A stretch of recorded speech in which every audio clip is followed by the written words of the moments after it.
What's going on, everyone? Welcome to the Making Words Move Institute Poetry Lesson. I am your host, Moody Black, that guy right there. It's really me. Oh my God, it's me. So, in today's lesson, we're going to talk about a few terms everybody should use when writing poetry. And when starting, you should have what's called a poetry toolbox. Now, you know what a toolbox is, right? A toolbox. We have tools like a hammer, a screwdriver, pliers, a wrench, things to fix stuff with. Well, in poetry, you have to have a poetry toolbox. Those are things you use to fix up a poem. Certain words you have to use, like a checklist, to make sure you have certain things in your poem. Okay, now let's get something straight. When writing poetry, it's different than writing a paragraph or an essay. Usually, each thought has its own line. Then you write another line, then another line, sometimes 4 lines at a time, sometimes 5 and so forth. But you have to write in this thing called stanzas. Stanzas is how you set up your poem. It's not like an essay where you have a line, then there's a period, there's another line, and you have a question mark, things like that. Nah, nothing like that at all. In poetry, you write your line, your thought, and go to the next line. So there's no continuation like if you write an essay. If your line or your sentence stops right in the middle of the page or that page line, you start with another sentence. No. Each thought has its own space, its own line. Then you have those series of thoughts and you skip a space and write some more lines. Those thoughts are called stanzas. So when writing poetry, you're going to write stanzas. That's how you set it up. And I'm going to show an example on your screen. So look on your screen. Now just look. Snow Day by Barbara Vance. In the winter is every kid's dream as snowflakes begin to appear. That suddenly there'll be a blizzard and they'll cancel school for the year. Though most kids are willing to settle, and I am inclined to agree, they could merely close school for one day. One day all would be just fine with me. A day free from all forms of homework. A day without science or math. When you leave all your school books at home and run out the door with a laugh. Now looking at this poem, you can tell it's a poem because there's 4 lines, then a space, 4 lines and a space, and 4 lines. 4 lines in a poem is called a quatrain, but we can get into that another lesson. But there's no paragraphs. It's not an essay. You can tell that this is a poem. Each line is its own separate thought. Then there's a space, then a whole nother series of thoughts. Let's go back to our toolbox. Everyone should have their toolbox. So each lesson, I'm going to give you tools to put inside your toolbox so you can use those tools when writing a poem. Let's begin.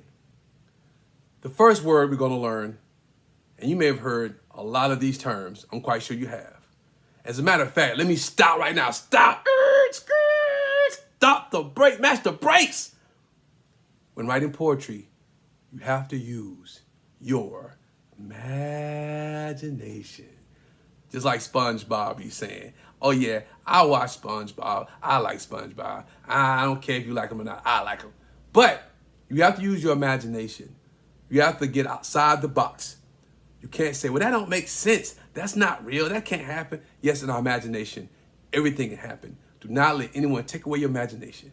Imagination allows us to create great and wonderful things, just like poetry. So, with that being said, the first word we're going to talk about is called simile. Simile. Yes, a simile. This word right here. This word, simile. A simile is a term when you want to compare something by using like or as. Let me give you an example. If I say Johnny runs fast, Well, that sounds boring. Well, let's compare Johnny and how he runs to something fast, like a cheetah. We all know what a cheetah is. Those little animals that run real fast with the spots on their body, stuff like that. Let's say Johnny runs fast like a cheetah. We compared Johnny and a cheetah, and they both run fast. That way we understand that Johnny is a fast runner, but we compared him to another situation or another object or animal that is fast. Johnny runs like a cheetah. That's called using a simile. But let's make it a metaphor. What's a metaphor? This word, metaphor. A metaphor is when you compare two things without using like or as. No like or as. No. No like or as. So let's use our last example. We said Johnny runs like a cheetah. Well, to make it a metaphor, and metaphor similes of the brother, it's his twin brother. Metaphor don't use like or as. They use is or was. So we're going to say Johnny is a cheetah. Johnny's fast. The cheetah's fast. Johnny is a cheetah. Now it's a metaphor. Now I know what you're saying. Well, that don't make sense. Johnny's not a cheetah. He's a boy. Imagination. You have to use your imagination. We're comparing Johnny to the cheetah, but we're saying Johnny is fast like the cheetah, but we said Johnny is a cheetah because both of them are fast. We made it a metaphor. Now it's a metaphor. All right? So we have simile, we have metaphor. Let's recap. Simile, comparing two things with using like or as. Metaphor, comparing two things without using like or as. Simile and metaphor. Okay, let's review. A simile is when you describe something by using like or as. Here's another example. She was as slow like a snail. But let's make it a metaphor. And once again, a metaphor is when you describe something without using like or as. So instead of saying she was as slow like a snail, you would say she is a snail. Now, what I want you to try to do at school or at home, come up with as many similes or examples of metaphors as you can. So please come back next time.